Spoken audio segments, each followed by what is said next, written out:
siang ini nanti teman-teman bersama-sama dengan saya akan tunjukkan ya sumber-sumber untuk kita bisa menelusuri literatur yang ada, ya itu apa namanya di mana saja, ya dan apa bedanya masing-masing literatur itu satu dengan yang lainnya, ya. Nah, apa namanya teman-teman saya itu selalu mengibaratkan ya literatur itu seperti samudra, ya seperti laut. Nah, di sini aku mau nanya nih, siapa yang sudah pernah diving? Pernah diving mas? Masih divingnya nggak yang pro-pro gitu. Kalau ada yang pro, wow itu will be amazing ya. Tapi ada nggak yang udah pernah apa pergi kemana gitu ya, terus kemudian ada menyelam gitu? Ada yang di sini yang pernah begitu? Kalau yang jalan di bawah air itu pernah, Mem. Tapi kalau diving yang beneran nggak ada.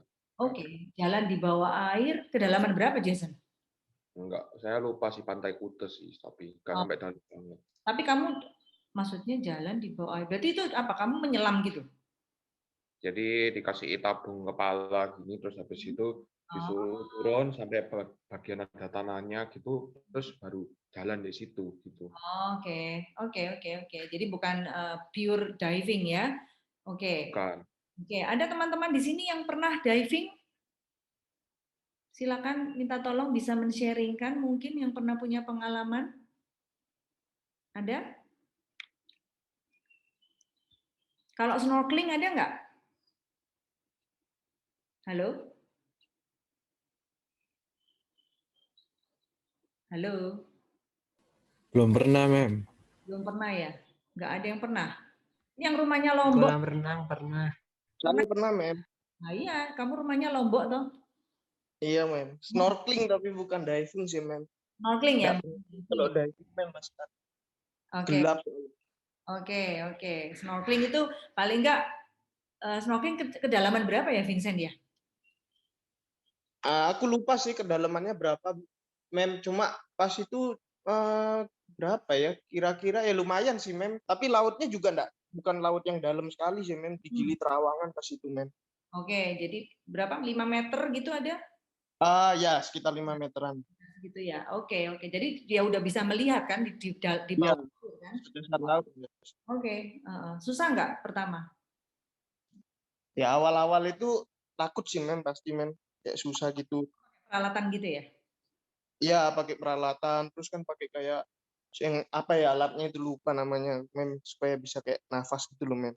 Oksigennya atau Kayak oksigennya. ya oksigennya itu loh.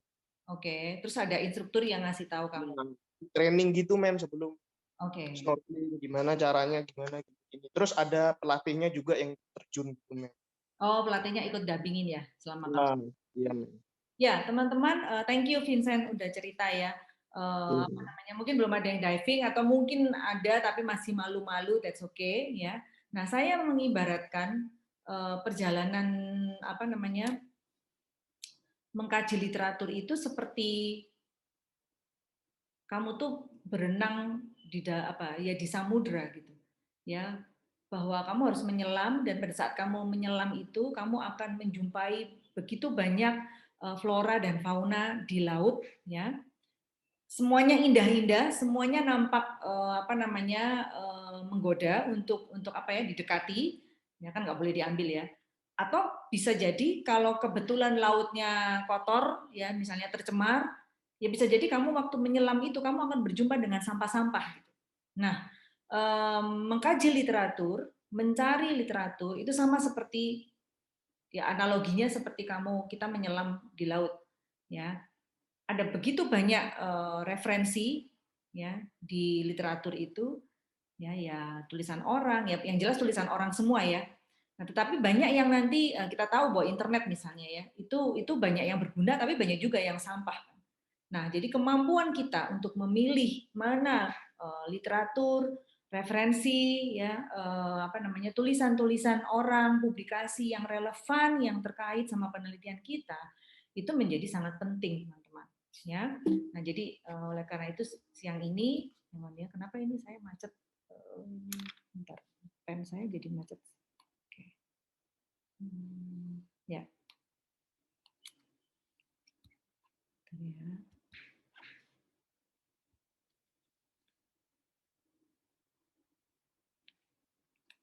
Saya jadi kehilangan sebentar ya teman-teman ya. Ini ada masalah nih rupanya dengan mouse saya. Bentar.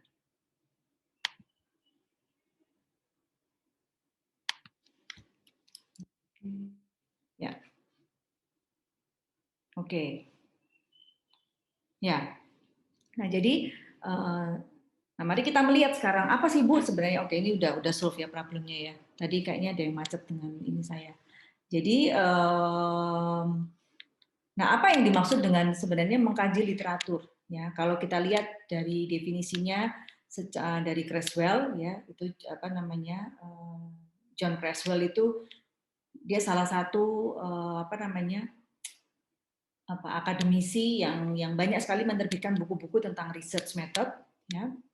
Nah, dia bilang bahwa literatur review itu assessment, itu saya kasih apa namanya? Saya kasih warna yang berbeda ya, warna merah ya. Nah, literatur review adalah assessment ya, atau assessment itu apa sih? Kamu melakukan penilaian, kamu melakukan evaluasi ya. Terhadap apa? Terhadap body of literature, terhadap apa namanya? Pustaka yang ada, literatur yang ada yang terkait sama specific question. Nah, specific question ini apa? Specific question ini ya research question kamu gitu loh.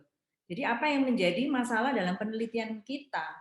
Jadi artinya mengkaji literatur itu berarti hanya apa namanya literatur yang memang relevan sama pertanyaan penelitian kita, sama apa yang kita mau teliti, ya. Nah, jadi kalau misalnya kita mau meneliti topiknya tentang motivasi karyawan, misalnya motivasi kerja, ya berarti kita harus melakukan penilaian, pengukuran, evaluasi hanya kepada literatur atau referensi-referensi yang terkait dengan motivasi kerja karyawan, jangan yang lain-lain, gitu. Ya, jadi itu yang pertama. Nah, yang kedua maknanya assessment tadi, artinya apa? Berarti bab kalau ini deskripsi itu bab 2 ya. Bab teori penunjang, ya atau apa sih? Harusnya di jurusan kita sama ya di Fakultas Bisnis Ekonomi harusnya teori penunjang ya. Ada sih beberapa yang landasan teori ada sih ya. Ya maknanya sama aja. Nah, ini biasanya ada di bab 2 ya. Nah, di bab 2 itu tidak berisi ya pokoknya saya kopas semua deh Bu gitu. Yang saya dapat dari teori, dari buku, dari jurnal, dari skripsinya kakak kelas saya pokoknya kopas semua. Nah, kalau kopas itu nggak ada unsur assessment. Nah, assessment itu berarti kita mengevaluasi, berarti di situ ada di dalamnya kita mengkritisi, kita apa istilahnya itu menilai dalam diri kita, ini kayaknya relevan nggak sih? Ini kayaknya literatur yang bagus nggak sih? Wah ini kayaknya cetek nih, maksudnya dangkal nih gitu. Pembahasannya nggak dalam ya, berarti nggak usah dipakai. Nah, itu ada unsur-unsur refleksi ya di dalamnya. Ya. Nah, jadi apa namanya? Yang kedua, poin kedua, kajian literatur itu gunanya untuk apa? Gunanya untuk membantu kita menemukan masalah penelitian. Ya, nah kadang-kadang tadi ya saya tanya dan untungnya ada yang jawabnya kayak Vincent itu pengalamannya snorkeling. Nah, snorkeling itu nggak seberapa dalam gitu loh. Jadi masih artinya karena mungkin kita belum pro ya atau mungkin itu masih di awal-awal kita masih belum terlalu sering melakukan. Nah, jadi akhirnya saya yakin juga orang yang diving tuh nggak pertama kali langsung diving, nggak, pasti dia diajarin step-stepnya dari snorkeling dulu. Ya, jadi apa namanya sama nih kajian literatur juga begitu ya. Kajian literatur itu bisa membantu kita menemukan masalah penelitian. Jadi pada saat kamu bingung, nggak ada apa istilahnya itu masih kamu tertarik tahu, Bu, saya tuh tertarik sekali tentang pokoknya tentang perilaku manusia, Bu. Saya pengen tentang karyawan, tentang HR gitu ya. Tapi saya nggak ngerti ini tentang apa gitu. Ya, apa yang menarik, apa yang sudah pernah diteliti sama banyak orang ya terkait sama human resources gitu. Ya, nah kamu waktu terjun ke literatur, kamu menggali teori, di situ kamu akan terbantu untuk menemukan masalah. Oh, ternyata yang lagi tren sekarang itu dari surveinya mana ya kamu lihat gitu ya, misalnya dari surveinya AC Nielsen itu ternyata sekarang itu kalau kita ngomongin karyawan itu yang banyak itu adalah tentang growth mindset gitu misalnya. Oh ya ini menarik ya growth mindset ya gitu. Nah itu baru kamu baru dapat ide justru dari situ. Gitu ya. Nah, kajian literatur juga membantu kamu atau membantu kita merumuskan pertanyaan penelitian. Jadi pada saat kita justru masih galau-galau itu, kita harus baca gitu. Karena dengan membaca itu akan membantu kita menemukan sebenarnya ini loh yang menarik untuk kita teliti. Ya, nah poin ketiga ini yang seperti tadi saya sudah ngomong bahwa ya kajian literatur harus relevan dengan masalah penelitian kita.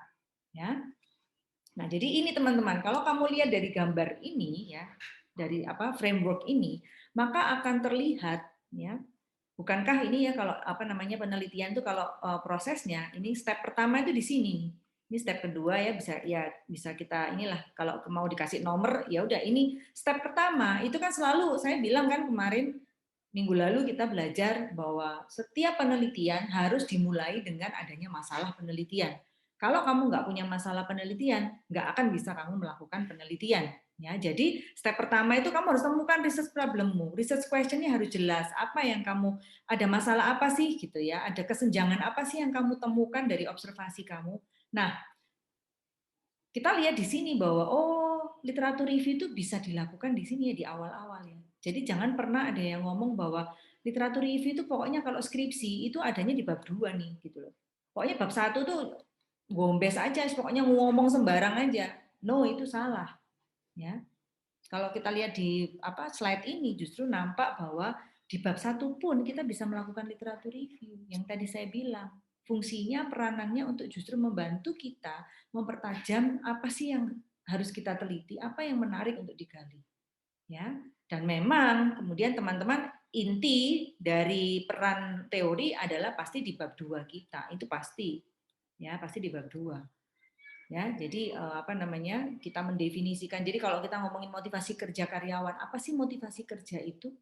Ya, siapa saja teori atau ahli-ahli yang pernah mengemukakan mengembangkan konsep ya, definisi, dimensi pengukuran dari motivasi kerja. Itu di bab 2 semua. Ya, dan di bab 2 itu teori itu berperan tidak hanya menjelaskan ya, kalau masih ingat di pertemuan kedua saya akan ngomong teori itu fungsinya menjelaskan ya atau memperjelas ya. Nah, tidak hanya fungsinya memperjelas tapi teori itu juga membatasi kita, mengarahkan kita untuk menyusun hipotesis penelitian kita. Kalau memang penelitian kita ada hipotesisnya. Ya. Nah, baru nanti setelah itu teori itu menjadi dasar kita merancang penelitian. Terus kemudian kita melakukan data collection. Nah, di sini teman-teman kamu lihat nih, kita ketemu nih sama literatur lagi. Kita ketemu sama teori lagi. Pada saat apa? Di sini pada saat apa teman-teman? Pada saat apa nih? Hasil analisa ya. Iya, pada saat hasil penelitianmu wis mbok temukan, ya toh.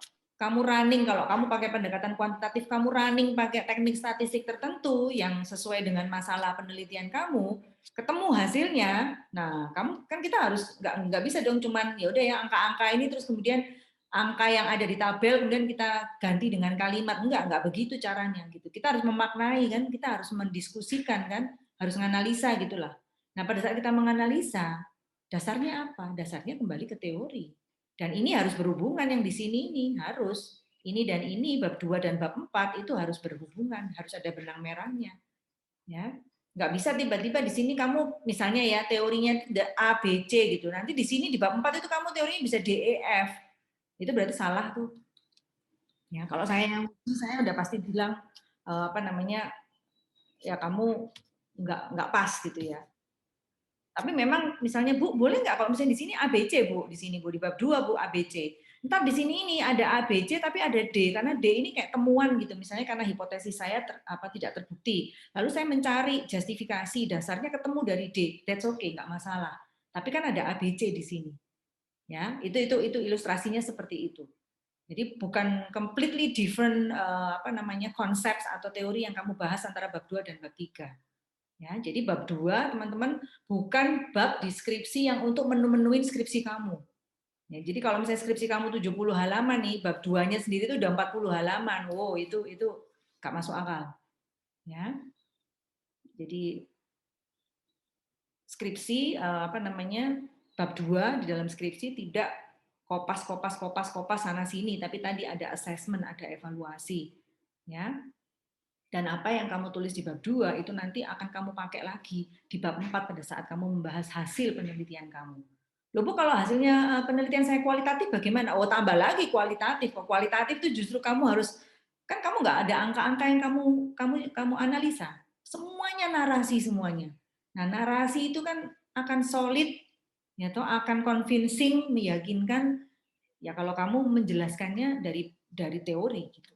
Ya, jangan dipikir kualitatif lebih mudah dari kuantitatif. Kualitatif itu bisa lebih challenging daripada kuantitatif. Ya, ya paling tidak saya mengalami itu ya.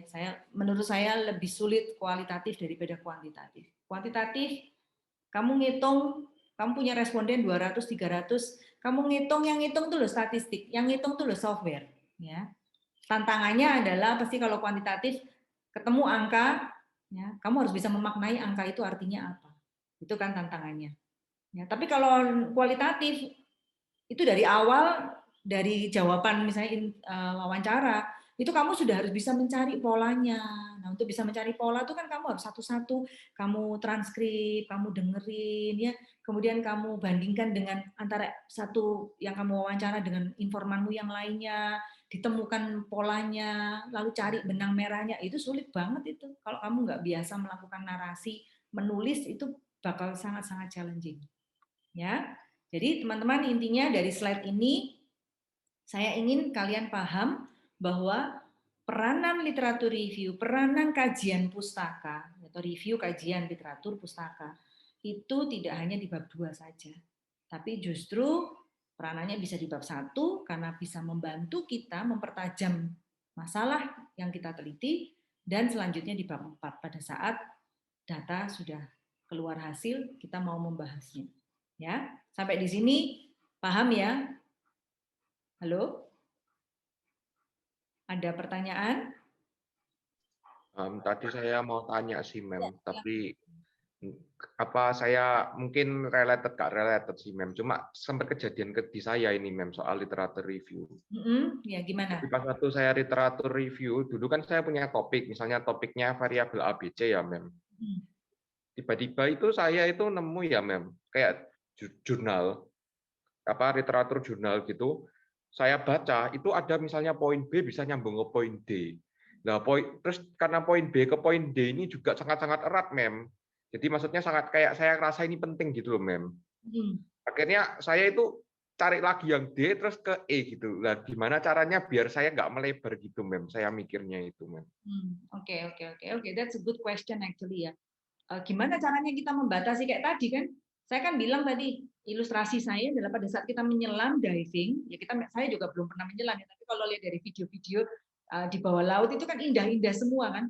Kita tergoda untuk aduh kayaknya ini bagus banget dideketin, ini bagus banget, ini juga kita mau mendekati, kita mau menjelajah semuanya. Nah, waktu kamu searching literatur, exactly the same as when we are diving gitu ya, di laut ya. Baca ini, kayaknya bagus sih kira. Loh, ternyata ini ngaitkannya sama D. Loh, kamu baca D lagi loh. D ini ngaitkannya sama E. Nah, terus gimana, Mem? Sampai kapan berhenti? Berhentinya adalah ya kamu kembalilah ke masalah penelitian kamu gitu. Ya toh? Ingat minggu lalu, penelitian yang baik ya, selain itu important, penting, tapi juga harus doable, harus visible. Ya. Kalau kamu mau idealis, mau semuanya kamu teliti, kamu mau selesai sampai kapan? 1 semester, nggak nututin, gitu loh. Semakin kamu variabelnya banyak, konsep yang kamu ukur banyak, semakin model penelitian itu akan complicated, gitu. Nah, pertanyaannya adalah kalau memang masalah penelitiannya itu membutuhkan model yang complicated, banyak variabel, misalnya kamu harus 5-6 variabel, ya nggak apa-apa, Jason. Tapi ya konsekuensinya ya mungkin kan berarti effortnya kamu harus memahami kaitan antar konsep, ya kan? Jadi kan teman-teman misalnya kamu tuh variabelnya ada banyak nih misalnya ya. Gini, ya toh misalnya nih. Terus nanti ini ada lagi variabel moderatingnya, ini intervening nih di sini. Nah, kamu kan harus membahas satu-satu kaitannya ini ke sini, terus ini ke ya macam kan complicated kan, gitu loh. Selama memang ya tadi jawaban saya adalah selama memang masalah penelitian kamu memang sangat complicated, ya toh, ya nggak apa-apa gitu. Tapi ada konsekuensinya pasti. Effort kamu dituntut lebih gitu. Nah, artinya makanya gimana caranya memang menghindari saya tergoda untuk terus gitu menjelajah teori yang lain atau literatur yang lain. Kembalilah ke masalah penelitian kamu. Apa sebenarnya yang ingin kamu capai? Tujuan penelitian kamu apa? Nah, tujuan penelitian kamu cuma untuk ya saya ingin tahu sih sebenarnya apa dampaknya motivasi karyawan itu ke misalnya ke produktivitas perusahaan. Ya wes ya pagerin sampai di situ. Jangan kamu melebar kemana-mana. Nanti ada masanya di bab 5 itu kan ada kesimpulan ya, ada rekomendasi. Nah, bisa jadi kamu tuangkan itu gitu loh. Apa yang sudah pernah kamu baca, mungkin hasil penelitianmu itu iya ya ternyata sebenarnya kalau mungkin ada peranan faktor yang tidak saya teliti ini bisa jadi itu akan lain ceritanya gitu loh. Kalau itu dimasukkan. Jadi kamu rekomendasikan itu untuk penelitian selanjutnya gitu, Jason. Ya. Jadi balik ke sendiri ya, Mem. Kayak gitu. Iya dong. Ya, betul ya. Teman-teman saya berpesan ya. Ini karena ini kejadian nih di saya gitu ya. Penelitian yang kita lakukan ya, jangan pernah beranggapan bahwa penelitian kita itu akan mampu menyelesaikan masalah dunia itu nggak mungkin, itu impossible wis. Ya, itu saya terlalu ekstrim memang penelitian dunia, tapi saya kasih contoh nih ke diri saya sendiri ya. Waktu saya nyusun proposal S3 saya, doktoral saya ya, kan diperiksa tuh sama profesor saya ya. Lalu dia bilang, karena saya temanya memang mungkin saya pernah ceritakan tentang pengalaman kuliner turis asing ya di destinasi. Nah, saya maunya itu bisa ya paling nggak kontribusi lah ke pariwisata Indonesia. Tapi profesor saya tuh bilang gini, mana mungkin gitu. Kamu tuh dia bilang gini, kamu pikir penelitian kamu itu akan bisa menyelesaikan masalah pariwisata Indonesia gitu. Ya, impossible dia bilang gitu. Nggak mungkin gitu, mustahil. Ya. Dia bilang terlalu complicated masalah makro ya pariwisata Indonesia. Nah, penelitian kamu tuh paling hanya berkontribusi pasti kalau bahasa Jawa itu saupil gitu loh. Setitik tok gitu, sedikit aja gitu. Dia bilang jangan terlalu ambisius, dia bilang gitu. Ini bisa jadi 2-3 PhD research, dia bilang. Saya langsung ya pertama dengerin gitu ya, aku ini wis baca literatur wis soro gitu, ternyata komennya sangat harsh begitu ya. Kalau orang bule kan harsh ya kalau ngomong ya. Kalau memang ambisius ya dia akan bilang gitu ambisius gitu. Kita kan masih manis-manis gitu ya, takut menyinggung perasaan. Tapi dia bilang this is too ambitious, dia bilang. Ya, kamu harus realize itu kamu nggak akan bisa solving the whole problem of your tourism ini di Indonesia, di negaramu, dia bilang. Nah, jadi stick aja kepada apa yang kamu ini, nggak usah melebar kemana-mana. Dari situ kemudian saya, oh ya benar. Ya, jadi akhirnya setiap kali saya berpesan kepada mahasiswa bimbingan saya ya wes kamu yang penting adalah tentukan kenapa kamu tertarik, ada fenomena apa itu kan latar belakangnya, cari data-data pendukungnya, terus ya udah stick kepada satu yang kamu fokus itu di situ, nggak usah melebar kemana-mana, gitu ya. Oke, nah saya harap itu menjawab pertanyaannya Jason tadi. Thank you, Mem. Ya. Nah, sekarang teman-teman kita lihat nih kalau bab 2 itu apa aja sih gitu ya. Kalau kemarin minggu lalu kan bab 1 ya. Nah, sekarang kalau bab 2 ya dalam skripsi itu biasanya bab 2 itu terdiri dari 1 tuh nalar konsep. Nalar itu artinya penjelasan, pemaparan. Ya. Lalu ada diskusi di sana ya. Jadi enggak cuman misalnya kalau kamu variabelnya atau konsep yang kamu teliti A, B dan C, berarti ini nanti harus kamu definisikan masing-masing gitu kan. A itu apa definisinya, ngukurnya seperti apa gitu ya. Lalu adakah A itu nanti dipecah-pecah lagi jadi bagian-bagian. Nah, itu nalar konsep. Yang kedua, setelah nalar konsep, ya ini siapa yang baru datang ini ya. Ada bunyi ini. Nah, setelah masing-masing konsep ini kamu jelaskan secara parsial, maka di bagian kedua dari bab 2 kita, skripsi Anda, itu berisi hubungan antar konsep. Jadi kalau kamu ada A, B, dan C, berarti kamu harus di bagian kedua ini hubungannya A sama B apa? B sama C apa? A sama C apa? Lalu A, B, dan C itu hubungannya seperti apa? Itu di hubungan antar konsep. Makanya tadi saya bilang waktu menjawab pertanyaannya Jason, kalau kamu variabelnya ini banyak, semakin banyak A, B, C, D, E, F, ya kamu ini di sini harus berjibaku untuk menjelaskan hubungan antara A, B, C, D, E, F itu. Ya, enggak mungkin kamu menjelaskan, Bu, saya tuh mau 6 variabel, Bu, itu 6 konsep gitu ya. Gitu. Tapi kamu yang kamu bahas di hubungan antar konsep cuma A sama B, terus D sama F gitu. Yang lain gimana? Yang lain tuh cuma nempel-nempel aja kok, Bu, cuma kulit-kulitnya. Ya berarti sebenarnya fokus kamu penelitian tuh ya cuma A, B sama F gitu. Ya. Nah, jadi itu yang perlu kita pikirkan dari awal, teman-teman. Nah, itu bab 2 hubungan antar konsep. Lalu yang ketiga kerangka pemikiran.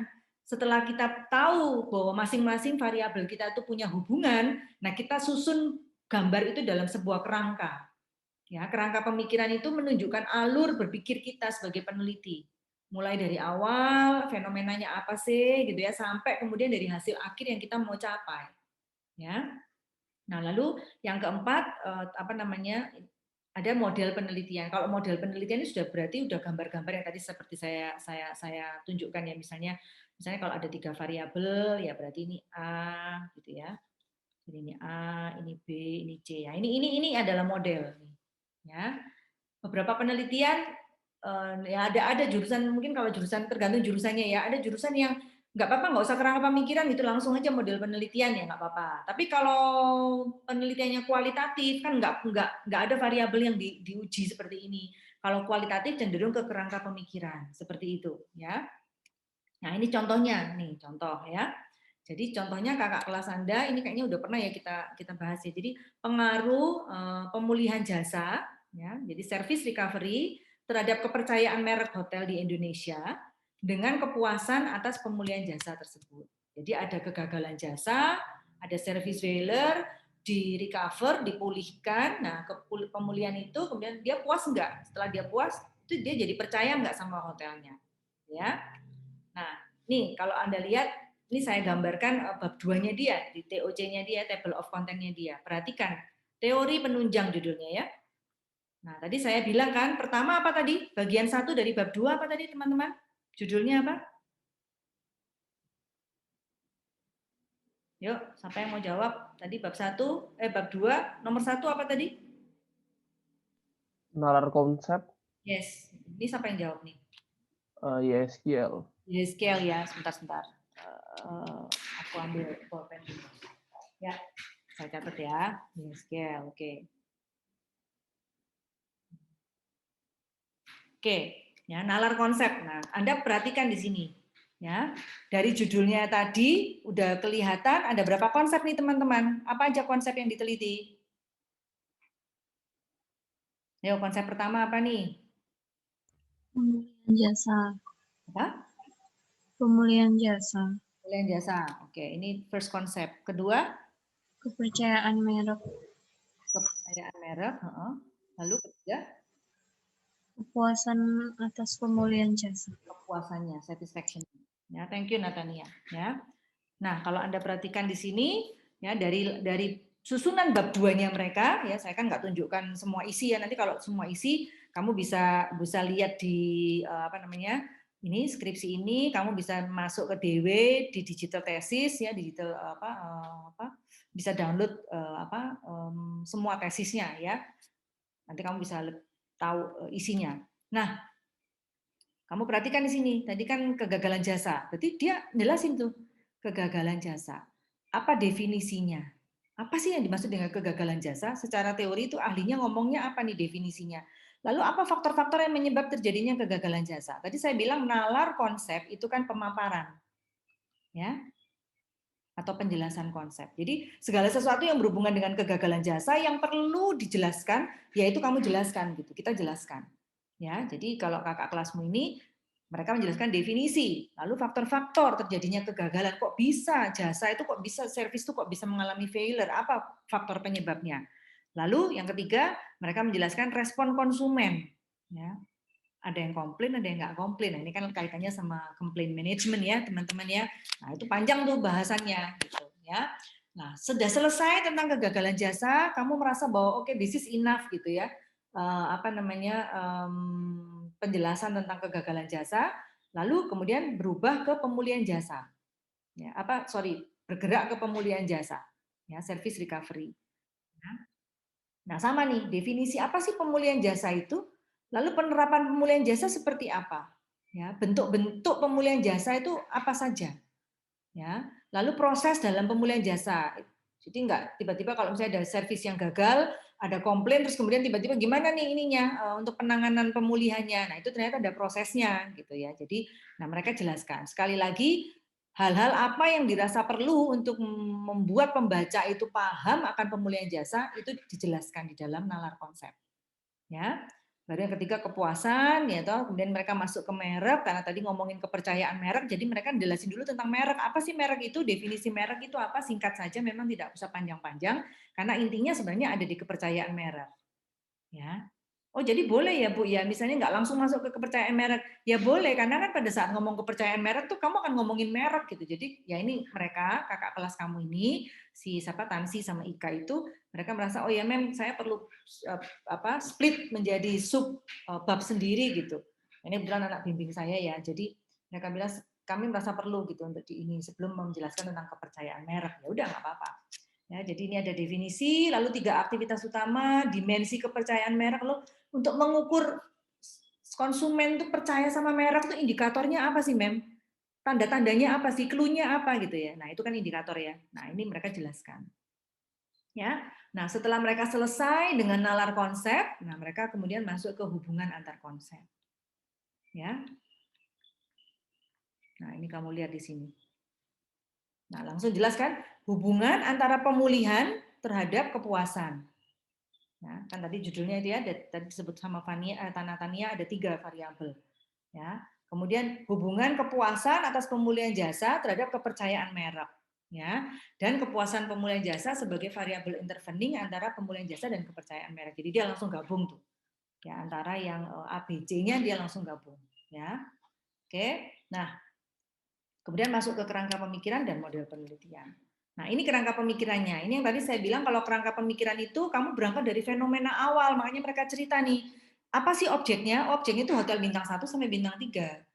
Nah, hotel bintang 1 sampai bintang 3 ini rawan nih dengan kegagalan jasa. SOP-nya mungkin udah ada, tapi nggak seperti bintang 4, bintang 5 kan. Jadi frekuensi kegagalan jasa itu masih sering terjadi. Dan ini mereka ceritakan di bab 1, teman-teman. Ya. Kenapa kok milih bintang hotel bintang 1, bintang 3, lalu data-data tentang perkembangan hotel yang ada ya, bahwa di antara sekian banyak hotel berbintang yang bermunculan, itu yang paling banyak tuh ya bintang 1 sampai bintang 3, dan itu kita sepakat kan datanya ada, mereka tunjukkan itu di bab 1 mereka ya, fakta angka-angka statistiknya. Nah, itu perlu tuh di bab 1 ya. Lalu kegagalan jasa, kemudian pemulihan, nah mereka kemudian muncul pemulihan ini nanti mereka akan melihat ada 3 pendekatan strategi yang dilakukan. Ya, pemulihan yang bersifat distributive justice, prosedural sama interactional. Ini semua ada di bab 2 ya. Saya nggak tampilkan ya karena panjang. Nanti kamu cari sendiri skripsi mereka. Ya, dari 3 strategi penerapan pemulihan jasa ini harapannya bisa berdampak ke kepuasan tamu hotel yang mengalami kegagalan jasa. Ya, dan harapannya kalau mereka udah puas, mereka bisa tetap percaya sama merek itu meskipun udah pernah ada kegagalan, tapi karena pemulihan yang dilakukan, mereka bisa tetap percaya. Nah, ini kerangka.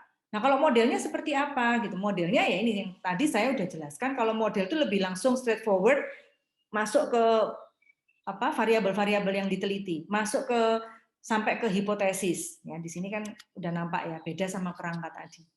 Ya, jadi ini ini adalah strategi pemulihan jasanya ya 1, 2, 3 ya, kemudian ini kepuasan yang menjadi interveningnya ya, ini variabel independennya ya teman-teman ya. Kalau kemarin di pertemuan kedua kita bicara tentang independent variables. Nah, ya, ini adalah intervening ya. Ini adalah dependent variable-nya. Oke. Nah, ini model penelitian. Jadi sampai muncul kemudian ada hipotesisnya ya. Lalu ada hipotesis keduanya, ada hipotesis ketiga kenapa di sini, Bu? Karena dia menguji peranan kepuasan ini sebagai variabel intervening, ya. Oke. Nah, jadi sampai di sini kira-kira ada yang ini enggak? Paham, sudah paham atau masih bingung, teman-teman? Silakan.